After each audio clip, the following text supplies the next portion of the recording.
ഈശോ മിശിഹായിൽ ഏറ്റവും പ്രിയപ്പെട്ട സഹോദരി സഹോദരന്മാരെ, സഭയുടെ വളർച്ചയെ സൂചിപ്പിക്കുന്ന കൈത്താക്കാലത്തിൻ്റെ 6ാം ഞായറാഴ്ചയിലേക്ക് നമ്മൾ പ്രവേശിച്ചിരിക്കുകയാണ്. തിരുസഭ വളരുന്നത് ഒറ്റയ്ക്കല്ല, സ്വന്തം കഴിവനുസരിച്ചല്ല, മറിച്ച് തിരുസഭ മാത്രമല്ല സഭയിലെ അംഗങ്ങളും വളരുന്നത് ഈശോയുമായുള്ള ഗാഠമായ ബന്ധത്തിലാണ്, അഗാധമായ സ്നേഹത്തിൽ, കർത്താവിൻ്റെ കർത്താവുമായുള്ള സഹവർത്തിത്വത്തിൽ കർത്താവ് നയിക്കുന്നതിലൂടെയാണ്. ഇന്നത്തെ സുവിശേഷം സഭാ നൗകയെ നയിക്കുന്ന ഈശോയെ അവതരിപ്പിക്കുകയാണ്. യോഹന്നാൻ്റെ സുവിശേഷം 6-ാം അധ്യായം 16 മുതൽ 24 വരെയുള്ള വാക്യങ്ങളിൽ നമുക്കറിയാം, യോഹന്നാൻ സുവിശേഷകൻ, അദ്ദേഹത്തിൻ്റെ പ്രതീകം ആകാശത്തിലൂടെ ഉയരങ്ങളിൽ വട്ടമിട്ട് പറക്കുന്ന കഴുകൻ്റെ പ്രതീകമാണ് അദ്ദേഹത്തിനുള്ളത്. എന്നാൽ അതേസമയം തന്നെ സബദീപുത്രനായ യോഹന്നാൻ താഴെ സമുദ്രത്തിൽ, കടലിൽ വല വിരിച്ച് മീൻ പിടിക്കുന്ന ഒരാൾ കൂടിയായിരുന്നു. അതുകൊണ്ട് കടലാഴങ്ങളോടും ചെല്ലുവാനുള്ള ഒരു സിദ്ധിയും അദ്ദേഹത്തിനുണ്ടായിരുന്നു. അതുകൊണ്ട് കടലിനെക്കുറിച്ചും കടലിൽ യാത്ര ചെയ്യുന്നവരെക്കുറിച്ചും അതിനെ നയിക്കുന്ന ഈശോയെക്കുറിച്ചും പ്രതിപാദിക്കുന്ന ഭാഗമാണിത്. ഈ ഭാഗത്തിൻ്റെ മറ്റൊരു പ്രത്യേകത, അത്ഭുത പ്രവർത്തനങ്ങളുടെ പരമ്പരകൾക്കുള്ളിൽ ഇടയ്ക്ക് ചേർത്ത് വെച്ചിരിക്കുന്ന, സാൻഡ്വിച്ച് ചെയ്തിരിക്കുന്ന, ഇടയ്ക്ക് ചേർത്ത് വെച്ചിരിക്കുന്ന അത്ഭുതങ്ങളാണ് കാണിച്ചിരിക്കുന്നത്. ഈശോ അപ്പം വർദ്ധിപ്പിച്ചപ്പോൾ ആ അപ്പം ലഭിച്ച ആളുകൾ സന്തോഷചിത്തരായി. 15-ാം വാക്യത്തിൽ പറയുന്നു, അവർ വന്ന് അവനെ രാജാവാക്കാൻ വേണ്ടി ബലമായി പിടിച്ചുകൊണ്ടുപോകാൻ ഭാവിക്കുന്നു എന്ന് മനസ്സിലാക്കി ഈശോ വീണ്ടും തനിയെ മലമുകളിലേക്ക് പിന്മാറി. തുടർന്ന് വൈകുന്നേരമായപ്പോൾ നടക്കുന്ന സംഭവമാണ് ഈശോ ശിഷ്യന്മാരുടെ കൂടെ അവരെ ശക്തിപ്പെടുത്തുന്ന ആ സംഭവം. വൈകുന്നേരമായപ്പോൾ ശിഷ്യന്മാർ കടൽക്കരയിലേക്ക് പോയി. അവർ വള്ളത്തിൽ കയറി കടലിനക്കരെ കഫർനാമിലേക്ക്, അന്ത്രയോസിൻ്റെയും പീലിപ്പോസിൻ്റെയും പത്രോസിൻ്റെയും സ്ഥലത്തേക്ക് പുറപ്പെടുകയാണ്. യോഹന്നാൻ പ്രത്യേകമായി എടുത്തു പറയുന്നൊരു കാര്യം, അപ്പോൾ നേരം ഇരുട്ടി തുടങ്ങി. ഇരുളിലും പ്രകാശിക്കുന്ന വെളിച്ചമാണ് ഈശോ എന്ന് യോഹന്നാൻ 1:5 നമ്മൾ വായിക്കുന്നുണ്ടല്ലോ. അങ്ങനെ ഇരുട്ടി തുടങ്ങുമ്പോൾ അവർക്ക് ഭയമുണ്ടാകുന്ന ഒരു സാഹചര്യമാണ്. ഈശോ അവരുടെ അടുക്കൽ എത്തിയിരുന്നുമില്ല. ഒരു ലോങ്ങിങ്, കർത്താവിനെ കാണാനുള്ളൊരു ത്വര അവർക്കുണ്ടായിരുന്നു. പക്ഷേ കർത്താവ് അവരുടെ കൂടെ ഇല്ലാത്തൊരവസ്ഥയാണ്. ശക്തിയേറിയ കാറ്റടിച്ചത് കൊണ്ട് കടൽ ക്ഷോഭിച്ചു. അപ്പോൾ ഗലീലിയ കടലിൻ്റെ പ്രത്യേകത, അവിടെ മുകളിൽ പ്രത്യേകിച്ച് രാത്രി സമയത്ത് 40 ഡിഗ്രി ചൂട്, താഴെ മലനിരകളിൽ നിന്നുള്ള തണുപ്പ്, ഇതിങ്ങനെ വരുമ്പോൾ കൊടുങ്കാറ്റ് ഉണ്ടാകുന്ന സാഹചര്യങ്ങളുണ്ട്. അപ്പോൾ അങ്ങനെ വന്നപ്പോഴാണ് 25-30 സ്ഥാദിയോൻ ദൂരം തണ്ട് വലിച്ചപ്പോൾ 2-3 കിലോമീറ്റർ കഴിയുമ്പോൾ ഈശോ കടലിന് മീതെ നടന്ന് വള്ളത്തെ സമീപിക്കുന്നത് അവർ കാണുകയാണ്. അപ്പോൾ വലിയൊരു അത്ഭുതം അവിടെ കാണുകയാണ്. വെള്ളത്തിന്മേൽ നടക്കുന്ന കർത്താവ്, കടലിന് മീതെ നടക്കുന്ന കർത്താവ്. പഴയ നിയമത്തിൽ കടലിന് മീതെ നടക്കുന്നവനായി കാണിച്ചിരിക്കുന്നത് ജോബിൻ്റെ പുസ്തകം 9:8, അവൻ സമുദ്രത്തിലെ തിരമാലകളെ ചവിട്ടി മെതിക്കുന്നു. അപ്പോൾ സമുദ്രത്തിലൂടെ നടക്കുന്നവൻ, പെരുവെള്ളത്തിലൂടെ നടക്കുന്നവൻ. സങ്കീർത്തനം 77:19, ഏശയ്യ 43:16. ദൈവത്തിന് മാത്രമേ വെള്ളത്തിന് മീതെ നടക്കുവാൻ കഴിയുകയുള്ളൂ. വെള്ളത്തിന് മീതെ നടക്കുന്നത് കൊണ്ട്, അത് കാണിക്കുന്നത് വഴി ഈശോയുടെ ദൈവിക ശക്തി അവർക്ക് വെളിപ്പെടുകയാണ്. വാസ്തവത്തിൽ അതൊരു തയോഫനിയാണ്, ഒരു എപ്പിഫനി എന്ന് പറയാം. ഈശോയെ ദൈവത്തിൻ്റെ ആ പ്രത്യക്ഷപ്പെടൽ അനുഭവപ്പെടുന്നതാണ് തയോഫനി എന്ന് പറയും.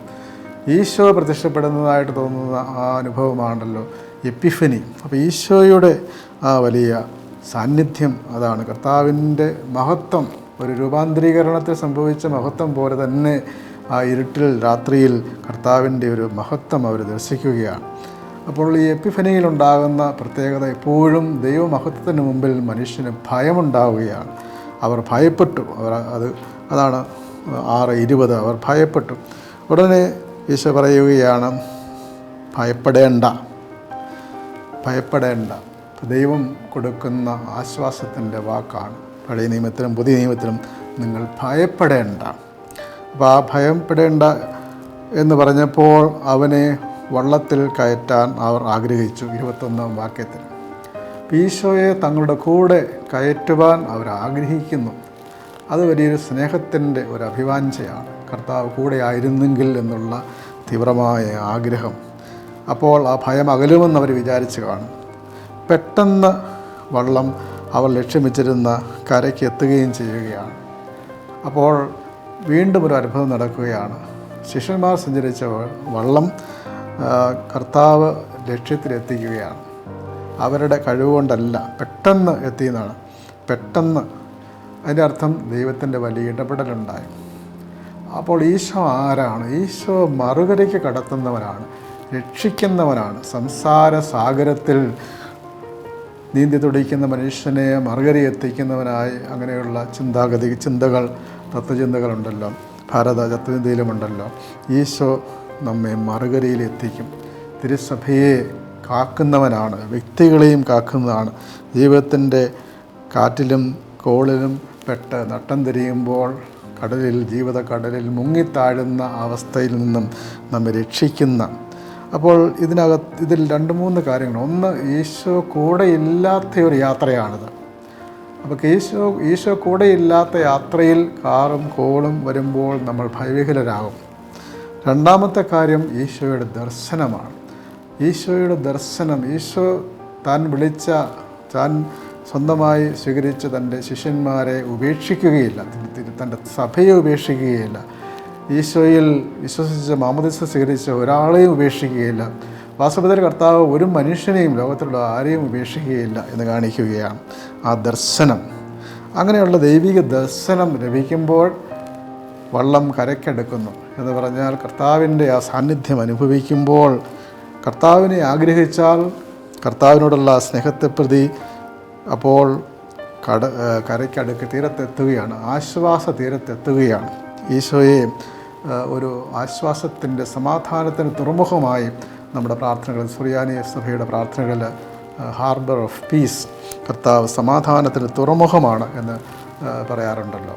അതിൻ്റെ അർത്ഥം കർത്താവ് യഥാർത്ഥത്തിൽ നമുക്ക് ആശ്വാസം നൽകും, മറുകരി എത്തിക്കും. തുടർന്നുള്ള സുവിശേഷ ഭാഗവും അതുതന്നെയാണ്. ശിഷ്യന്മാർ മാത്രമേ വള്ളത്തിലുണ്ടായിരുന്നുവെന്ന് എല്ലാവർക്കും മനസ്സിലായി. അങ്ങനെ കർത്താവിനെ തിരക്കി കഫർനാമിലെത്തുമ്പോൾ ഈ അപ്പം വർദ്ധിപ്പിക്കലിൻ്റെ ജീവൻ്റെ അപ്പത്തെക്കുറിച്ചുള്ള പ്രഭാഷണം ഇവിടെ നിന്ന് ആരംഭിക്കുക.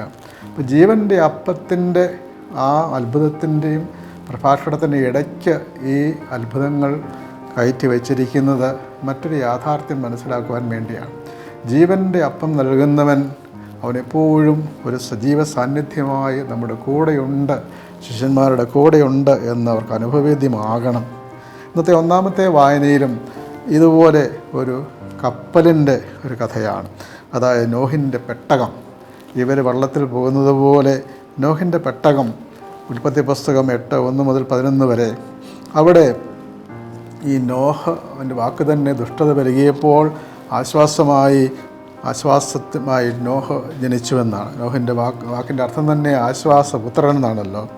അപ്പോൾ നോഹ് നീതിമാനായിരുന്നതാണ് ഉൽപ്പത്തി 6:9. തിന്മകളുടെ ഇടയിൽ നീതിമാനായി ജീവിക്കുന്ന ആ മനുഷ്യൻ. വാസ്തവത്തിൽ നോഹ് ഈശോയുടെ പ്രതീകം തന്നെയാണ്, നീതിമാനായ നോഹ്. അതുപോലെ തന്നെ ഈശോ മരപ്പണിക്കാരനായിരുന്നു. ഇതുപോലെ നോഹ് ഈ പെട്ടകം പണിയുന്നു. പെട്ടകത്തിൻ്റെ വാതിൽക്കൽ നിൽക്കുന്ന നോഹ്, ആ വാതിൽ വാസ്തവത്തിൽ രക്ഷയുടെ പെട്ടകമായ ഈശോ സ്ഥാപിക്കുന്ന സഭയുടെ വാതിൽ, ഞാനാണ് വാതിൽ, ഈശോ തന്നെയാണ്.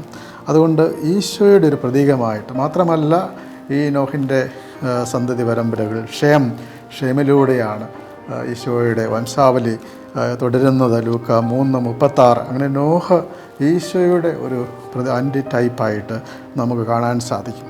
മഹാപ്രളയം, മിത്തുകളിൽ, മതങ്ങളിൽ, ഐതിഹ്യങ്ങളെല്ലാമുള്ള മഹാപ്രളയം മനുഷ്യചേതനയിൽ അന്തർഭൂതമായിരിക്കുന്ന ഒരു യാഥാർത്ഥ്യമാണ്. പ്രളയം മനുഷ്യനെ നശിപ്പിക്കുന്നു, പക്ഷേ പ്രളയം മനുഷ്യനെ രക്ഷിക്കുകയും ചെയ്യുന്നു. പ്രളയത്തിലൂടെ മനുഷ്യൻ പരസ്പരം ചേർത്ത് പിടിക്കുകയും സഹായിക്കുകയും പുതുനാമ്പുകൾ തളിരിടുകയും അങ്ങനെ പുതുജന്മം ഉണ്ടാവുകയും ചെയ്യുന്നു. അങ്ങനെ ഈ പ്രളയത്തിൽ, നോഹിൻ്റെ കാലത്തുള്ള പ്രളയത്തിൽ അവസാനം സംഭവിക്കുന്നത് പർവ്വത ശിഖരങ്ങൾ കാണുന്നു, 40 ദിവസം കഴിയുമ്പോൾ കിളിവാതിൽ തുറക്കുന്നു. മലങ്കാക്കയെ പറത്തിവിടുന്നു, പക്ഷേ അത് പറന്ന് നടന്ന് തിരിച്ചു വന്നില്ല. പ്രാവിനെ അയക്കുന്നു. ഒടുവിൽ 7 ദിവസങ്ങൾക്ക് ശേഷം വീണ്ടും പ്രാവ് അയക്കുമ്പോൾ കൊത്തിയെടുത്ത ഒലിവുമായി തിരിച്ചു വരികയാണ്. ഈ കൊത്തിയെടുത്ത ഒലിവ് നമുക്കറിയാം, ഇന്ന് ഒലിവ് കൊത്തി നിൽക്കുന്ന പ്രാവ് ഒരു പ്രതീകമാണ്, സമാധാനത്തിൻ്റെ പ്രതീകമാണ്. ഐക്യരാഷ്ട്രസഭയുടെ സിമ്പൽ തന്നെ ഭൂമിക്ക് ചുറ്റും വലയം തീർത്തിരിക്കുന്ന ആ ഒലിവിലകളാണല്ലോ ആ ഒലിവ് എന്ന് പറയുന്നത്. 3-ാം നൂറ്റാണ്ടിലെ കലിസ്റ്റസ്, റോമിലുള്ള കലിസ്റ്റസ് കാറ്റക്കോമ്പിൽ അവിടെ ഒലിവ് കൊത്തി നിൽക്കുന്ന പ്രാവിനെ കാണാൻ സാധിക്കും. ആ പ്രാവുമായി നിൽക്കുന്ന ഒരാളെ കാണാൻ സാധിക്കും, ചിത്രീകരിച്ചിരിക്കുകയാണ്. അത് മനുഷ്യാത്മാവിൻ്റെ പ്രതീകമാണെന്നാണ്. മനുഷ്യാത്മാവ് ദൈവത്തിൽ എത്തിച്ചേരുവാൻ, ദൈവസമാധാനം പ്രാപിക്കുന്ന മനുഷ്യാത്മാവിൻ്റെ പ്രതീകമാണ്. യഥാർത്ഥ ഒലിവ് ആരാണ്? യഥാർത്ഥ സമാധാനം നൽകുന്നത് ആരാണ്? യഥാർത്ഥ ഒലിവ് ഈശോ തന്നെയാണ്. യഥാർത്ഥ സമാധാനം നൽകുന്നത് ഈശോ തന്നെയാണ്. അപ്പം നോഹ് എന്ന വാക്ക്, നോഹിൻ്റെ പെട്ടകം അനർത്ഥമാകുന്നത് ഈശോ സഞ്ചരിക്കുന്ന ഈ വള്ളത്തിലാണ്, ഈശോ നയിക്കുന്ന ആ തോണിയിലാണ്. അതാണ് തിരുസഭയുടെ പ്രതീകം കൂടിയാണ്. തിരുസഭയെ ഒരു കപ്പലായിട്ട്, ഒരു തോണിയായിട്ട് ചിത്രീകരിക്കാറുണ്ട്. പൗരസ്ത്യ സുറിയാനി സഭയിൽ പള്ളിയിൽ ആളുകൾ നിൽക്കുന്ന സ്ഥലത്തിന് ഭൂമിയുടെ പ്രതീകമായിട്ട്, ഭൂമി ഹൈക്കല എന്ന് വിളിക്കുമെങ്കിൽ പാശ്ചാത്യ പാരമ്പര്യത്തിൽ നെയ്വെന്നാണ് പറയുന്നത്. നെയ്വെന്ന് പറഞ്ഞാൽ കപ്പൽ എന്ന് തന്നെയാണ്. ഒരു കപ്പൽ തിരിച്ചിട്ടിരിക്കുന്നത് പോലെയാണ് ദേവാലയത്തിൻ്റെ ജനങ്ങൾ നിൽക്കുന്ന ഭാഗം. അതിൻ്റെ അർത്ഥം ഇവർ ജനങ്ങളെല്ലാവരും ഈ ദേവാലയത്തിൽ ഒന്നു ചേരുമ്പോൾ അവർ സുരക്ഷിത സ്ഥാനത്തെത്തിയിരിക്കുന്നു. അവരൊരു യാത്രയിലാണ്, ഈ ഭൂമിയിൽ നിന്നും സ്വർഗത്തിലേക്കുള്ള യാത്രയിലാണ്, സ്വർഗീയ യാത്രയാണെന്നുള്ളതാണ്. അപ്പോൾ ഈ ഭൂമിയിലെ തിരഞ്ഞെടുക്കപ്പെട്ട സഭ, കാറും കോളും ഉള്ള ഈ ഭൂമിയിൽ അതിനെല്ലാം അതിജീവിച്ച് സ്വർഗീയമായ ഒരു അവസ്ഥയിൽ എത്തിച്ചേരുവാൻ വേണ്ടി വിളിക്കപ്പെട്ടിരിക്കുന്നു. ആ സ്വർഗീയ തീരത്താണ് എത്തിച്ചേരേണ്ടത്. ഈ ഭൗമിക തീരങ്ങളിൽ എത്തിയാലും വീണ്ടും പ്രളയമുണ്ടാകാം, വീണ്ടും പ്രതിസന്ധികളുണ്ടാകാം. സ്വർഗീയ തീരങ്ങളിൽ എത്തിച്ചേരുന്ന ആ ഒരു ലക്ഷ്യമാണ് യഥാർത്ഥത്തിൽ മനുഷ്യൻ്റെ ഭാഗധേയം. അതാണ് ഇന്നത്തെ 3-ാം വായന, വെളിപാടിൻ്റെ പുസ്തകം 21:9 മുതൽ 14 വരെ. സ്വർഗീയ ജെറുസലേം, സ്വർഗത്തിൽ നിന്നും അണിഞ്ഞൊരുങ്ങി വരുന്ന കുഞ്ഞാടിൻ്റെ മണവാട്ടിയെ നിനക്ക് കാണിച്ചു തരാം. യോഹന്നാൻ 3:29 പറയുന്നുണ്ടല്ലോ, മണവാട്ടി ഉള്ളവനാണ് മണവാളൻ. അപ്പം യഥാർത്ഥ കുഞ്ഞാടിൻ്റെ മണവാട്ടി, കുഞ്ഞാട് ഈശോ തന്നെയാണ്. ഈശോയുടെ മണവാട്ടിയായ തിരുസഭ, ആ തിരുസഭ 21:10 സ്വർഗത്തിൽ നിന്നും ദൈവസന്നിധിയിലേക്ക് ഇറങ്ങി വരുന്ന വിശുദ്ധ നഗരിയായ ജെറുസലേമിനെ നിനക്ക് കാണിച്ചു തരാം. അതിന് രത്നങ്ങളുടെ തിളക്കമാണ്. അവിടെ പ്രത്യേകമായി എടുത്തു പറയുന്ന ചില കാര്യങ്ങളുണ്ട്. 12 കവാടങ്ങൾ, 12 തൂണുകൾ, 12 ശ്രീഹന്മാരുടെ പേരുകൾ ഒക്കെ സൂക്ഷിച്ച് വെച്ചിരിക്കുകയാണ്. അവിടെയെല്ലാം 12 പ്രതീകങ്ങൾ ശ്ലൈഹിക സഭയുടെ പ്രതീകമാണ്. ഈ ശ്രീഹന്മാരാകുന്ന അവരിലൂടെ വളരുന്ന ഈ സഭ വളർന്ന് പന്തലിച്ച് അത് സ്വർഗത്തിൽ കൂടുകെട്ടുന്നു, സ്വർഗീയ ചൈതന്യത്തിൽ ആകുന്നു. അങ്ങനെയാണ് സ്വർഗത്തിൻ്റെ ചൈതന്യത്തിൽ എത്തിച്ചേരുകയാണ്. അങ്ങനെ സ്വർഗീയമായ ആ അവസ്ഥയിൽ എത്തിച്ചേരുന്നത് എപ്പോഴാണ്?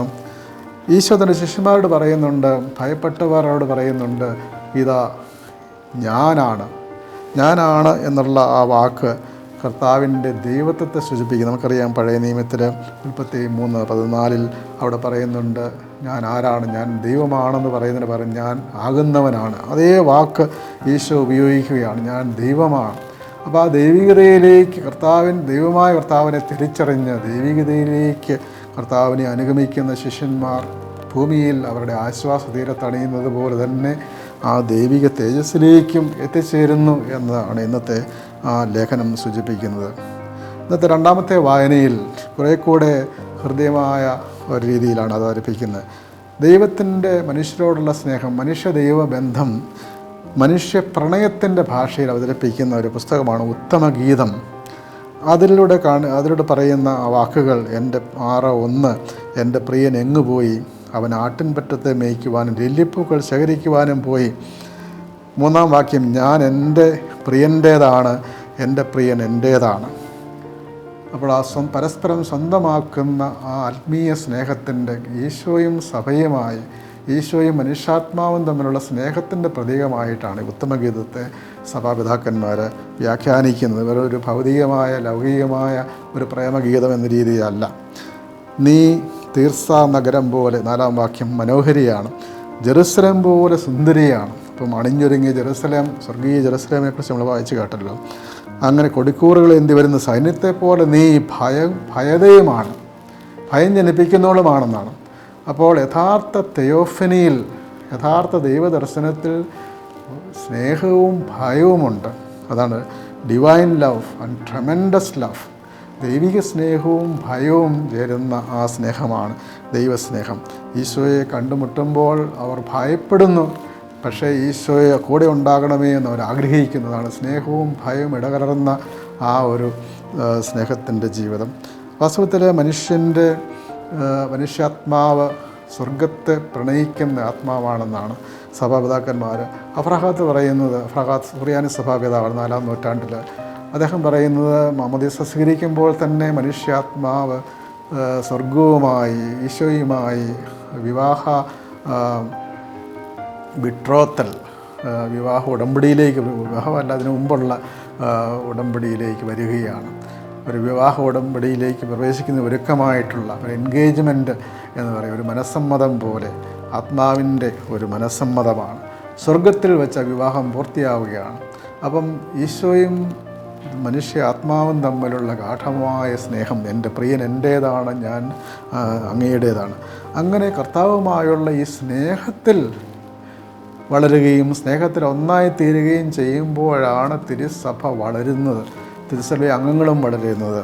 അങ്ങനെ ദൈവസ്നേഹത്തിലും പരസ്നേഹത്തിലും ഒന്നു ചേർന്ന് ഈ സഭാനൗക, ഈ 12 പേരും ആ ഒന്നു ചേർന്ന് യാത്ര ചെയ്തതുപോലെ തിരുസഭയിൽ ലോകത്തിൻ്റെ പ്രതിസന്ധികൾക്കിടയിൽ കാറ്റിലും കോളിലും നൗകയിൽ ഒന്നു ചേർന്ന് മുന്നോട്ട് നീങ്ങുമ്പോൾ കർത്താവ് ഉയരങ്ങളിലേക്ക്, സ്വർഗത്തിലേക്ക് നമ്മെ നയിക്കും.